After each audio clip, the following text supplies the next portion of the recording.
como ter paz no coração. Eu acho que esse desejo, esse anelo, é de todas as pessoas. Eu acho que todos nós desejamos nesse mundo viver em paz. Eu acho que não tem ninguém que deseja viver em guerra ou viver em dificuldade, mas eu pergunto para vocês aqui, o sistema que nós vivemos hoje, ele não nos facilita em nada para a gente viver em paz. Parece que o mundo que você vive, parece que tem uma corda te apertando, te espremendo. Já perceberam como é? Horário, compromisso, muito trabalho, pouco tempo para diversão, família, chefe, vizinhos, emprego. Percebem? Tudo parece que está preparado, tudo parece que está organizado para que você não consiga viver em paz. E pior, é comum nós eventualmente perdermos a paz. Ou muitos vivem constantemente sem paz. Vivem diariamente em lutas terríveis que, como é difícil entender isso. Agora eu pergunto para vocês, por que disso? Para isso nós vamos tentar trazer algumas respostas para vocês, que vão nos dar alguns entendimentos de que por que nós temos dificuldade em termos a paz no coração. Por que temos dificuldade de vivermos em paz nesse mundo, mesmo acreditando em Deus, mesmo orando, mesmo buscando? Parece que esse é um alvo tão difícil da gente conseguir encontrar. Para isso, primeiramente, nós vamos buscar um conhecimento científico. Primeiramente, nós precisamos entender o que é a nossa mente. Como que ela funciona? Como que é o funcionamento da nossa central? Veja, quando nós falamos paz no coração, não deveria ser no coração, devia ser paz cerebral. Mas é um termo que sou estranho, né? Então a gente acaba falando paz no coração, na verdade deveria ser paz no cérebro. Para isso, eu gostaria que fosse passado um rápido videozinho com o Dr. Drauzio Varela. Esse vídeo passou no Fantástico, é um pedacinho do vídeo que vai apresentar o funcionamento da nossa mente, ok? Solta o vídeo para nós lá. Nosso cérebro é uma estrutura com mais de 100 bilhões de células nervosas, chamadas neurônios. A energia trocada entre eles seria suficiente para manter uma lâmpada acesa o dia inteiro. Os neurônios se comunicam através de impulsos elétricos. Cada impulso é uma fração muito pequena de um pensamento e de uma memória. Quando ouvimos uma palavra nova, nossos ouvidos convertem o som em impulsos elétricos que serão enviados para o cérebro. Podemos aprender porque os neurônios estão constantemente se modificando, formando novas conexões. Eles não se ligam diretamente uns com os outros, como os fios de eletricidade dos postes. Deixam sempre um espaço livre, microscópico, no ponto em que se conectam. Esse espaço livre é a sinapse. Para que o impulso elétrico não seja interrompido ao atravessar a sinapse, eles liberam substâncias químicas, os neurotransmissores. Muito bem, então vamos dar uma entendida de como que funciona a nossa mente. Então, primeiramente, a nossa mente ela é constituída por neurônios. Nós temos em torno de 3 bilhões de neurônios num cérebro de uma pessoa adulta.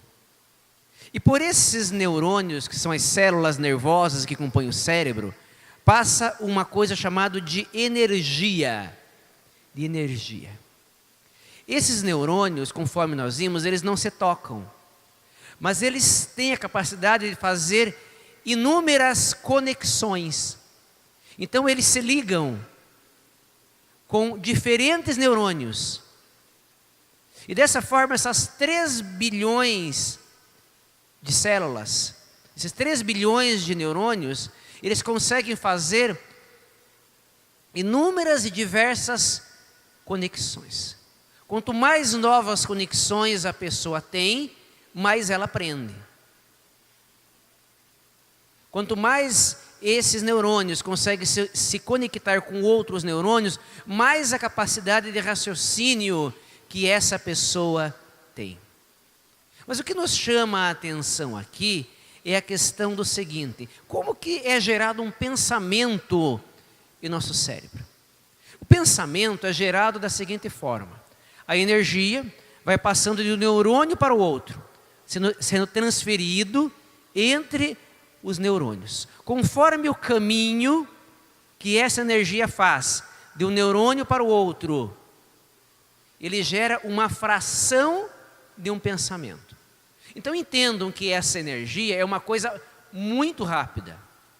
São frações de segundo para que essa energia faça o seu caminho dos neurônios. E esse conjunto de frações de energia que passam de um neurônio para o outro geram o que nós chamamos de pensamento. Então o que é o pensamento? Nada mais é do que a energia trafegando entre os neurônios. E vejam que, para que essa energia possa trafegar entre um neurônio e outro, nós temos algo chamado de sinapse nervosa. O que é isso? Imagine que ali estejam dois neurônios. Como nós falamos, eles fazem inúmeras conexões, mas não se tocam. Não encostam um ao outro, mas a energia é transmitida de um neurônio para outro, através de substâncias chamadas de neurotransmissores. Agora, a grande questão que nos vem é a seguinte: e a energia? Qual a origem dela? De onde vem? Quem que controla essa energia que, afinal, é ela que gera, que vai gerar os nossos pensamentos? E que se geram os nossos pensamentos, consequentemente vão gerar as nossas ações. Se nós pegarmos a explicação científica, nós vemos que a energia é formada por uma bomba de cálcio e elétrons que se movimentam. Tem toda uma explicação científica de como que essa energia se move. Agora, percebam que o que a ciência nunca conseguiu explicar para nós é como que essa energia ela é formada, como que é o princípio dela. O que a ciência concorda é que sem energia no cérebro não há vida. Uma pessoa que não tem energia que corre no seu cérebro é uma pessoa que está morta. Ela pode estar viva por aparelhos e ser detectada a morte cerebral. Quer dizer, o seu cérebro não corre mais energia. Então vejam bem, a ciência, ela concorda que a energia que mantém a pessoa viva, mas ela não consegue dar um início a essa energia. Porque se ela conseguisse, seria muito fácil. Alguém morreu, ela iria e injetaria energia no cérebro dessa pessoa e ela iria o quê? Ressuscitar, reviver novamente. Já que a ciência não conseguiu dar respostas, nós precisamos buscar em outros meios. De onde vem essa energia? O que é essa energia que é a principal parte que está em nosso cérebro? E nós usamos a Bíblia como base para tentar trazer para nós a resposta do que é essa energia. Vejam que em Gênesis 2, versículo 7, na criação do homem, vejam que Deus modelou e formou o homem do pó da terra. Imagine, o homem foi formado perfeito, corpo, braços, pernas, agora vamos ao seu interior. Coração, órgãos, cérebro, neurônios. Mas o homem tinha vida? Não. O que faltava no homem? uma coisa que só Deus podia dar, que a Bíblia chama de fôlego de vida. Ou seja, a energia que mantém o homem vivo. Se a ciência não sabe dar a origem, a Bíblia dá. O que mantém o homem vivo é a presença de Deus em nossa mente. É essa energia que está correndo no cérebro de vocês. Porque vida é uma prerrogativa unicamente de Deus. Ninguém mais pode dar vida a não ser Deus. Somente Ele é o doador da vida. Então vejam bem, quando o homem passou a ser um ser vivo, um ser vivente, como diz a Bíblia, é porque Deus foi quem doou a energia para ele. Eu quero ir um pouquinho mais longe, porque a Bíblia deixa mais explicações sobre essa energia para nós aqui. E diz em Isaías 42, versículo 5, de que o Espírito, que nós chamamos de Espírito Santo, ele é chamado de o fôlego da vida. Como o Espírito Santo, o fôlego da vida? Vejam que o Espírito Santo, nós temos a presença do Deus Pai, o Deus Filho, que é Jesus, e Deus Espírito Santo. E a presença do Deus Espírito Santo é aquele que está em nós, que está conosco. É aquele que me convence do meu pecado, é aquele que me dá sabedoria, é aquele que faz com que minha oração seja comunicada ao céu. Perceberam? Então, a energia que corre no meu cérebro, ela é representada pela presença do Deus Espírito Santo em mim. E vejo que no livro Temperança, escrito por Ellen White, ela deixou ainda uma explicação um pouquinho mais fundo ainda. Ela fala que os nervos cerebrais, que se comunicam com todo o organismo, ou seja, os neurônios, é o único meio pelo qual o céu pode se comunicar com os homens. Então Deus se comunica com o homem através dos neurônios. E vejam, qualquer coisa que venha perturbar, atrapalhar a circulação da corrente elétrica, ou seja, da energia nos neurônios, vai afetar nossa comunicação com o céu. Perceberam isso? Então, a nossa mente, ela é formada pela presença de Deus, representada pela presença do Espírito Santo em nós. E tudo aquilo que atrapalhe, que dificulte essa energia de fazer a sinapse nervosa, de passar de um neurônio para outro, vai dificultar a nossa comunicação com Deus. Entendido esse conceito que é básico, para a gente compreender. Vejam bem, o que nós somos? Nós somos pó da terra, ou seja, neurônios, vamos focar cérebro, neurônios. E temos o que? Um elemento que é a energia, que nós não conseguimos controlar e nem dar, porque é uma prerrogativa única de Deus. Agora, quem sabe, venha essa questão lógica na sua mente do seguinte: se nós fomos formados por Deus, se a energia que corre no meu cérebro é a presença de Deus, por que Deus não controla a minha mente? Por que Ele não me dá paz que eu tanto preciso? Será que o homem foi feito para sofrer? Será que é essa a ideia? Será que é esse princípio? Ou vamos dizer assim, será que saiu algo errado? Será que na criação deu alguma falha que gerou tudo isso que nós sofremos? Nós precisamos agora entender o que aconteceu na mente humana. O que aconteceu na mente humana que faz com que o homem sofra tanto? Que traz todas as dificuldades do homem. E eu quero apresentar por essa questão aqui. O homem, ele foi criado por Deus. perfeito, a imagem e semelhança de Deus. E para dar base no que eu vou dizer para vocês aqui estão todos os versos bíblicos, tá bom? Só que nós não vamos ler todos, por uma questão de tempo. Deus criou todas as coisas. Tudo que existe foi criado por Ele, inclusive o homem perfeito. E todos os seres criados, inclusive os anjos, eles foram criados para servir a Deus. A base do governo de Deus, o que organiza o governo de Deus é uma coisa chamada amor. Porque Deus é amor. Vejam que eu sempre gosto de dizer nas minhas palestras, Deus não sente amor, Ele é amor.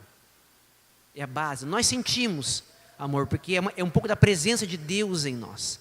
Mas na perfeição, e sem nenhuma explicação, exercendo uma prerrogativa que Deus colocou aos anjos, chamado de livre escolha, surgiu o primeiro conflito. O chefe dos anjos, o maior ser que Deus já criou, chamado de Lúcifer, ele resolveu exercer a sua livre escolha e colocar em dúvida o amor de Deus. Ele duvidou desse amor. E ele começou então a fazer a primeira guerra no céu. Aonde ele ia para os seus anjos ao qual ele comandava. E chegava para esses anjos e falava: olha, anjo, será que realmente Deus é amor? Se Deus fosse amor, nós somos perfeitos, somos anjos perfeitos. Será que se Deus fosse amor, nós precisaríamos seguir os seus estatutos? Nós poderíamos seguir o nosso próprio caminho, porque nós somos perfeitos. E nós estamos limitados a essa pequena esfera aqui. Por isso Deus não é amor. E ele dessa forma ia para cada anjo e colocava em dúvida o amor de Deus. Dessa forma, na cabeça dos anjos, surgiu a primeira guerra mental. Será que Deus realmente é amor? Afinal, os anjos não conheciam ainda o que era mal, o que era pecado, o que era errado. E diz que a Bíblia nos apresenta que com isso, houve a primeira guerra no céu. E essa batalha foi real. E Satanás teve que ser expulso de lá por Jesus e os anjos fiéis que ficaram. Após essa expulsão, ocorreu um vazio no céu, porque em torno de 1/3 dos anjos foram expulsos de lá. Aí então Deus Pai, Deus Filho e Deus Espírito Santo resolveram colocar em prática a criação do homem. Façamos o homem à nossa imagem, é o que diz a Bíblia. E quando o homem foi feito, ele foi feito um pouco inferior aos anjos do céu, com o seguinte objetivo: o homem deveria repovoar o céu, pelo qual os anjos haviam sido expulsos. Mas esse homem foi criado à imagem e semelhança de Deus, ou seja, com a capacidade de escolher. Mas para que essa escolha fosse visível, Deus colocou no meio dessa árvore, Deus colocou no meio do jardim uma árvore, e disse: dessa árvore não comereis. Foi a única regra que Deus disse: não faça. Os anjos vinham até Adão e Eva e falavam que um dia eles seriam provados. E que essa prova que eles iriam passar, se eles vencessem, a sua descendência estaria apta a poder substituir os anjos caídos. Porque eles fizeram a escolha de não colocar o amor de Deus em dúvida. Mas na tentação do homem e da mulher, a serpente chegou para Eva e disse: come. E Eva disse: não, se eu comer eu vou morrer. E a serpente disse para Eva: você não morrerá. Colocou em dúvida a palavra, o amor de Deus. E o homem infelizmente pecou. E após o homem pecar, a Bíblia descreve o primeiro sentimento após o pecado, que é medo. E a Bíblia descreve que, infelizmente, após o pecado de Adão e Eva, todos os seres humanos pecaram. Todos eles passaram por esse sentimento que Satanás começou a trazer à mente humana. Agora a questão é a seguinte: o que aconteceu com o nosso cérebro após o pecado? O que realmente aconteceu com os neurônios? A energia de Deus após o homem ter pecado. Será que Satanás consegue impedir que essa energia corra nos neurônios? Será que ele cria barreiras? Como que isso funciona? Vamos novamente buscar alguma luz para nos acrescentar aqui. No livro Mente, Caráter e Personalidade, nos apresenta que Satanás, ele não pode ler os nossos pensamentos. Então vejam que após o homem ter pecado, mesmo assim, o diabo não tem a capacidade de entrar na nossa mente e saber o que eu estou pensando. Por quê? O que é o pensamento? Vamos lá, vamos lembrar. Energia representada pelo Espírito Santo que corre em nossos neurônios. Esse caminho que geram frações de um pensamento, que todos em conjunto geram um pensamento. Então, o diabo não tem a capacidade de ler o que estamos pensando. Mas, pela sua larga experiência de 6.000 anos convivendo com o homem, ele consegue saber pela nossa aparência, pelos nossos traços, por tudo aquilo que nós apresentamos, o que na verdade estamos pensando. E ele faz o quê? Adapta as suas tentações para que nós possamos aceitar aquilo. E é nesse ponto que eu quero entrar com vocês aqui.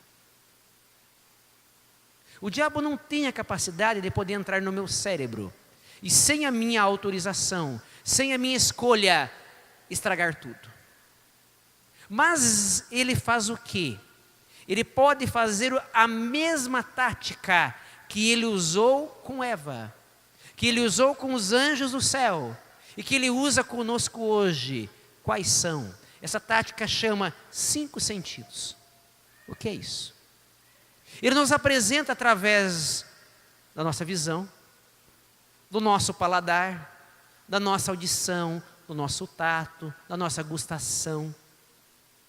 Emoções que vão ser transcrevidas em impulsos eletrônicos, impulsos elétricos, que vão chegar ao nosso cérebro, a minha central, aonde eu vou exercer a minha livre escolha, o meu direito de escolher, compreende?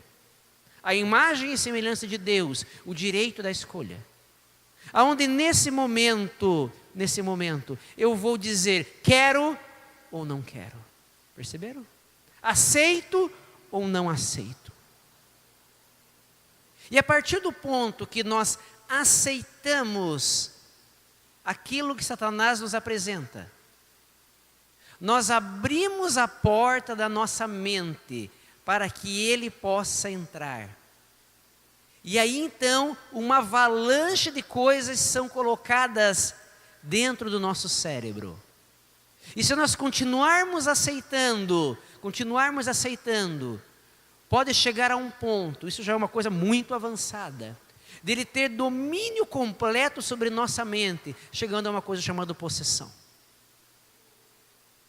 Mas isso só vai acontecer num grau muito avançado, em que Satanás realmente, todas as portas de entrada são trazidas para nós. Outra forma que ele pode trazer de desconforto à nossa mente é através da memória. O que é a memória? Nós temos no nosso cérebro uma parte reservada para a memória de longo prazo.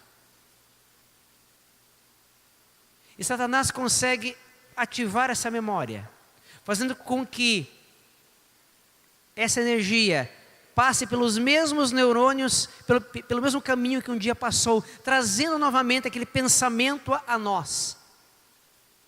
E se nós aceitarmos aquilo que nos marcou,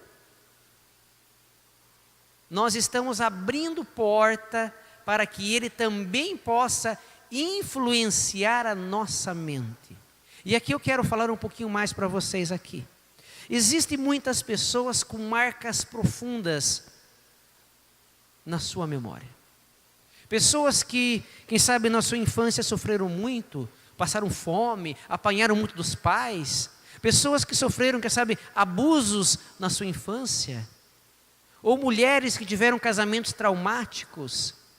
Ou situações de perdas irreparáveis em nossa vida. Coisas que ficaram gravadas, que, vamos dizer assim, não existe, a princípio, meios humanos de nós conseguirmos arrancar aquela memória que ficou gravada.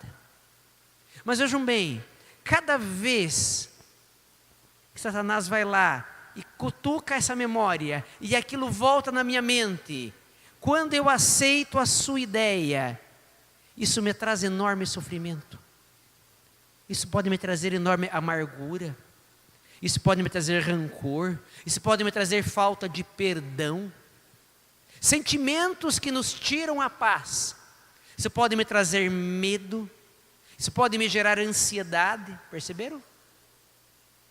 Todos os sentimentos que nós passamos diariamente. Agora você vai falar, mas espera lá. Você também passa por isso? Gente, nós temos que entender que esse é o nosso dia a dia. E eu não sou diferente de vocês. Da mesma forma, eu tenho pontos que estão gravados na minha mente, de coisas que eu gostaria de esquecer para o resto da minha vida, mas não posso. Não há como. E Satanás ativa aquilo na minha mente. Mas quando eu aceito isso, eu estou abrindo uma porta de entrada para ele. Outra forma muito importante que nós precisamos entender é a questão dos neurotransmissores. Porque são essas substâncias responsáveis pela passagem de energia de um neurônio para outro. E os principais neurotransmissores, acetilcolina, adrenalina, noradrenalina, endorfina, serotonina, dopamina, entre outros. São hormônios. E esses hormônios, chamados de neurotransmissores, eles precisam estar em equilíbrio em nosso cérebro. Um cérebro que está bem é um cérebro que tem neurotransmissores, ou seja, hormônios em equilíbrio. E o nosso corpo sempre tende a equilibrar de alguma forma esses neurotransmissores. O desequilíbrio desses neurotransmissores é tecnicamente chamado de estresse e depressão. Estresse e depressão é uma doença? Sim, é um desequilíbrio nos neurotransmissores. Algo não está correto na sua vida que está desequilibrando os neurotransmissores. Agora vejam bem, os medicamentos têm a capacidade de fazer o meu corpo a se equilibrar? Aqui que nós temos um grande problema, qual é?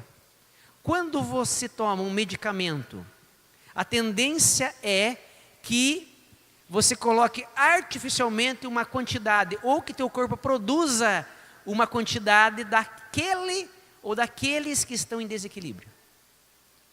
E lembra que eu falei que seu corpo sempre tende a estar em equilíbrio? Por isso, quando uma pessoa começa a tomar medicamentos para depressão, o médico às vezes tem que ir acertando doses. Para quê? Para acertar até onde ele deve tomar. Agora percebam bem, por que o medicamento gera dependência? Porque a partir do ponto que entrou algo externo, via oral, o seu corpo entende, opa, está vindo de fora, eu vou diminuir a produção, porque eu preciso equilibrar. E a partir do ponto que você deixa de tomar um medicamento, o corpo não entende que não vem mais de fora. E leva um tempo para voltar a produzir aquela quantidade. Por isso que ele gera dependência. Por isso que os psiquiatras, eles quando vão tirar um medicamento, eles tiram de uma forma lenta. De uma forma lenta. Então, vamos entender aqui. O que aconteceu com os neurotransmissores? Satanás, o nosso inimigo, aquele que está buscando nos destruir, ele faz de tudo para desequilibrar os nossos neurotransmissores. Faz de tudo para que esses neurotransmissores fiquem em desequilíbrio. E como que ele consegue isso? Principalmente pelos 5 sentidos. Vamos falar um pouquinho em emoções. Vamos trocar a palavra emoções por prazer. Emoções que geram prazer, eles vão liberar no meu cérebro um hormônio chamado dopamina. E o excesso de dopamina, ele vai mascarar. Então, dopamina é o hormônio do prazer.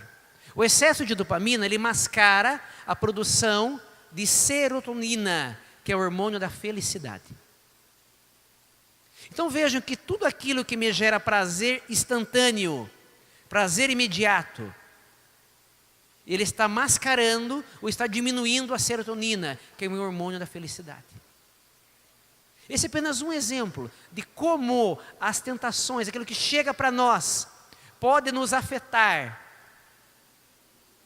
A relação dos nossos neurotransmissores, trazendo para nós o desequilíbrio. O desequilíbrio. Aí, nesse ponto, surge uma coisa que nós chamamos de guerra mental. A guerra em nossa mente. Mas eu gostaria de mostrar para vocês mais um vídeo nesse momento. Nesse vídeo nós vamos entender e vamos aplicar para a gente ver como o que vem de fora pode chegar a matar uma pessoa. Eu não sei se esse vídeo realmente é verídico ou verdadeiro, mas ele ilustra muito bem a estratégia satânica de como pode levar alguém à morte através da porta dos 5 sentidos. Solta para nós lá. A mente humana. A mente humana grava e executa tudo que lhe é enviado, seja através de palavras, pensamentos ou atos, seus ou de terceiros, sejam positivos ou negativos, basta que você aceite-os. Essa ação sempre acontecerá, independente se traga ou não resultados positivos para você. Um cientista de Phoenix, Arizona, nos Estados Unidos, queria provar essa teoria, que nossa mente executa tudo o que ouvimos, tudo o que pensamos, tudo o que vemos. Precisava de um voluntário que chegasse às últimas consequências para provar esta teoria. Conseguiu em uma penitenciária. Era um condenado à morte que seria executado na cadeira elétrica e propôs a ele o seguinte: ele participaria de uma experiência científica na qual seria feito um pequeno corte em seu pulso, o suficiente para gotejar seu sangue até a última gota. Ele teria uma chance de sobreviver caso o sangue coagulasse. Se isso acontecesse, o preso ganharia liberdade. Caso contrário, faleceria pela perda do sangue. Porém, teria uma morte sem sofrimento e sem dor. O condenado aceitou, pois era preferível desse jeito a morrer na cadeira elétrica e ainda teria uma chance de sobreviver. O condenado foi colocado em uma cama alta, dessas de hospital, e amarraram seu corpo para que não se movesse. Vendaram seus olhos e fizeram um pequeno corte em seu pulso. Abaixo do pulso foi colocada uma pequena vasilha de alumínio. Foi dito ao condenado que ouviria o gotejar do sangue na vasilha. O corte no pulso foi superficial e não atingiu nenhuma artéria ou veia, mas foi o suficiente para que ele sentisse seu pulso sendo cortado. Sem que ele soubesse, debaixo da cama, tinha um frasco de soro com uma pequena válvula. Ao cortarem o pulso, abriram a válvula do frasco para que acreditasse que era o sangue dele que estava pingando na vasilha de alumínio. Na verdade, não era o sangue que estava caindo na vasilha, e sim o soro do frasco que gotejava. De 10 em 10 minutos, o cientista, sem que o condenado visse, fechava um pouco a válvula do frasco e o gotejamento diminuía. O condenado acreditava que era seu sangue que diminuía. Com o passar do tempo, o condenado, sem que estivesse perdendo uma gota sequer de sangue, foi perdendo a cor e ficando mais pálido, pois, ao ouvir o barulho de gotas na vasilha, acreditava sem dúvidas que era o seu sangue. Quando o cientista fechou por completo a válvula, o condenado teve uma parada cardíaca e faleceu, sem ter perdido sequer uma gota de sangue. O cientista conseguiu provar que a mente humana cumpre exatamente tudo que é enviado e aceito pela pessoa, seja positivo ou negativo, e que sua ação envolve todo o organismo. Então vejam bem, aqui nós vemos a história de alguém que morreu pela audição. Perceberam? Estratégias do inimigo que geram uma coisa chamada de guerra mental. A guerra em nossa mente entre as portas abertas através dos 5 sentidos ou a memória ativada, vezes ou ao contrário, do desejo de seguir a Deus. Em Mateus 6:24 diz que ninguém pode servir a 2 senhores. Ou seja, na minha mente, no meu cérebro, aonde corre a energia do meu Criador, do seu Criador, não pode haver 2 poderes dominando a mente do homem. E diz que há 2 poderes que dominam, ou Deus, ou Satanás. Percebam que ali não falam que os 2 poderes dominam ao mesmo tempo. E a nossa mente, ela vai estar sob o domínio de alguém. Sob o domínio de alguém. Agora percebam bem aqui. O que é a nossa mente? Vamos lá, vamos relembrar esses pontos importantes para vocês aqui. Parte material, neurônios e neurotransmissores, ou seja, pó da terra. E fôlego de vida para nós termos os pensamentos. Fôlego de vida é material ou é espiritual? Pergunto para vocês. O fôlego de vida é material ou é espiritual? Espiritual. Representa a presença do Espírito Santo na nossa vida. Na nossa vida.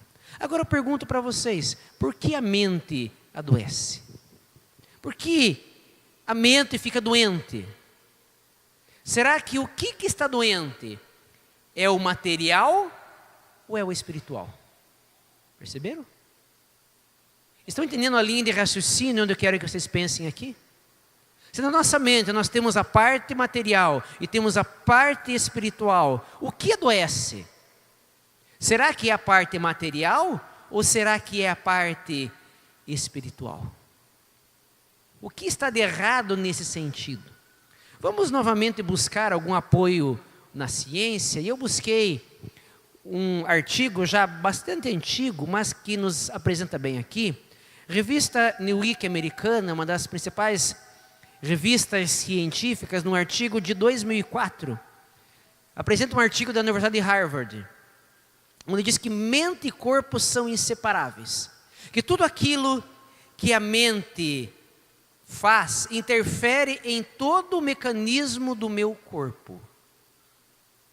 Então quer dizer que a minha mente, que parte é material e parte é espiritual, ela pode afetar todo o meu corpo, todo o desenvolvimento do meu corpo. E agora eu quero trazer para vocês alguns versos bíblicos, para falar alguns contextos sobre doença. Vejam bem, nós vamos apresentar o que a Bíblia apresenta. Eu trouxe somente dois versos aqui para você raciocinar comigo aqui. Lucas 4, 38 e 39. Nós temos aqui o episódio de Jesus com a sogra de Pedro. E ele fala que a sogra de Pedro, ela estava atormentada, ardendo em febre. E Jesus dê um antitérmico para ela. É isso que está escrito? Não. O que Jesus fez com a febre? Repreendeu a febre. Vamos continuar aqui. Lucas 13:11. Nós vemos a história de uma mulher que há 18 anos ela tinha um espírito de enfermidade e andava encurvada. Então vejam que essa mulher ela tinha um problema ortopédico. Quem sabe um nervo ciático, um desvio na coluna, não sei. Alguma coisa que fazia com que ela andava encurvada. E Jesus fala que ela tem um espírito de enfermidade. E no verso acima, veja, uma pessoa que estava com febre. E Jesus fala que ela estava atormentada e repreendeu a febre. Aonde eu quero chegar aqui, meus queridos? Eu quero dizer para vocês que existe uma relação muito forte entre o espiritual e o que nós sentimos. Agora, por favor, eu não quero nesse momento aqui, dizer que tudo que ocorre de doença no ser humano é que a pessoa está possuída pelo diabo. Por favor, não é essa a minha intenção nisso, quero dizer para vocês aqui. Mas eu quero deixar claro para vocês é que nós não podemos tirar do nosso tratamento a parte espiritual. É isso que nós temos que enxergar, compreenderam? Que eu não posso me tratar sem levar em consideração a parte espiritual. E hoje o que acontece? Nós simplesmente nos entregamos completamente à medicina, que trata a parte material, o corpo. E nós não estamos dizendo que a medicina está errada, por favor. E não estou dizendo que para ninguém negligenciar a medicina. Não é isso que eu quero dizer. Mas eu quero dizer que você precisa levar em consideração, além da parte material, você precisa levar em consideração a parte espiritual. É isso que eu quero salientar a você aqui. De que você precisa juntar a ciência junto com a espiritualidade.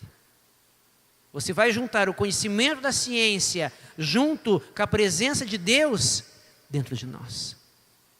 Agora vejam que Harvard, em 2004, provou isso.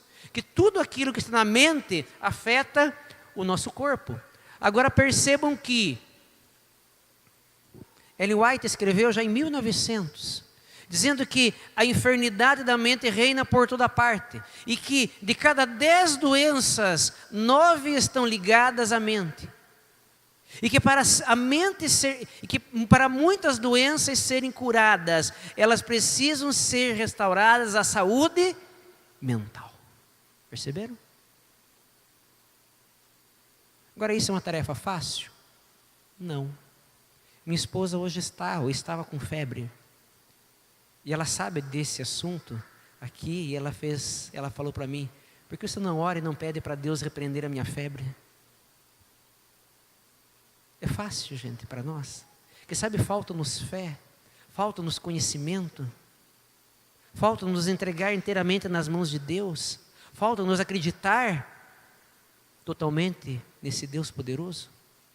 O que nos leva, na verdade, a nós vermos que a Bíblia está recheada de exemplos, nós temos dificuldades em praticar isso. Como eu devo, então, fazer o meu tratamento? Como eu devo entender como que a minha mente ela é realmente afetada? Como que realmente eu tenho que me tratar? Vejam bem, primeiramente, a primeira base do meu tratamento está na Bíblia. A segunda base, nos escritos de Ellen White. E a terceira base vem a ciência. Só que nós invertemos completamente. E jogamos a ciência única e exclusivamente. E esquecemos do resto. Coisas que devem nos auxiliar nesse sentido. E para nós finalizarmos, eu gostaria de ler 3 versos com vocês aqui. Para vocês entenderem que essa guerra mental que você passa, meus queridos, Deus está olhando e enxergando essa guerra que você está passando. primeiro verso de Salmos diga: entrega tuas preocupações ao Senhor, e Ele te sustentará, e não permitirá que o justo venha a cair. Entrega a tua preocupação a Deus, e Ele não vai permitir que você caia. Por pior que seja a tua vida, acredita nisso. Mas segundo verso: pois tu, ó Deus, o mesmo Deus que não me deixa cair, coloca-me à prova para me purificar. Muitas das dificuldades têm o seu benefício na minha vida e me trazem a purificação espiritual, o meu crescimento espiritual. Terceiro verso: bendito o Senhor nosso Deus, que cada dia me dá forças para suportar as dificuldades. Meus queridos, Deus está enxergando as suas lutas, e Deus está intervindo para te dar forças para você não cair. Mas Ele está te dando forças para que você possa levar as suas dificuldades. Perceberam? Se entregar nas mãos de Deus, deixar que Ele controle a sua mente, não quer dizer que você não terá mais dificuldade nenhuma. Entendam isso. Por quê? Por que isso? Qual foi o objetivo do homem ser criado? Substituir os anjos que foram expulsos do céu. Isso vai acontecer. Só que para isso nós tomamos decisões diárias em nossa vida. Aquela decisão que Adão e Eva podiam ter tomado no Éden, ela foi transferida para a nossa vida em decisões diárias, em que eu escolho diariamente deixar que Deus controle a minha mente. E Satanás, ele vai fazer de tudo para que eu caia. Através das tentações, das portas abertas, ele vai tentar bagunçar a minha mente, bagunçar os 5 sentidos, bagunçar os neurotransmissores, para que eu possa aceitar as suas insinuações, para que eu possa cair. Com palavra final para vocês, eu quero dizer do seguinte: está difícil na sua vida? Se jogue nos braços de Deus. Acredite nisso. Acredite que Ele não vai deixar você cair. Acredite que Ele vai te suster e te dar força para passar por esse momento difícil. Por esse momento difícil. Nessa noite, eu gostaria que você voltasse para a sua casa com a certeza, mas realmente com a certeza de que Deus não vai deixar você cair e vai lhe dar a força que você precisa. Amanhã nós estaremos aqui novamente, onde nós vamos, a partir das 11 horas da manhã, estarmos falando sobre fé. Sem fé, se eu não acreditar, nem nada adianta. E eu quero focar amanhã principalmente em alguns pontos que nos tiram a paz, que é sobre o perdão, a culpa e o remorso. Convido a todos, então, amanhã a estarem presentes. Continuamos no sábado à tarde, às 18 horas, onde nós vamos falar sobre ansiedade. Vamos falar sobre medo. Vamos falar sobre reclamação e sobre perturbação.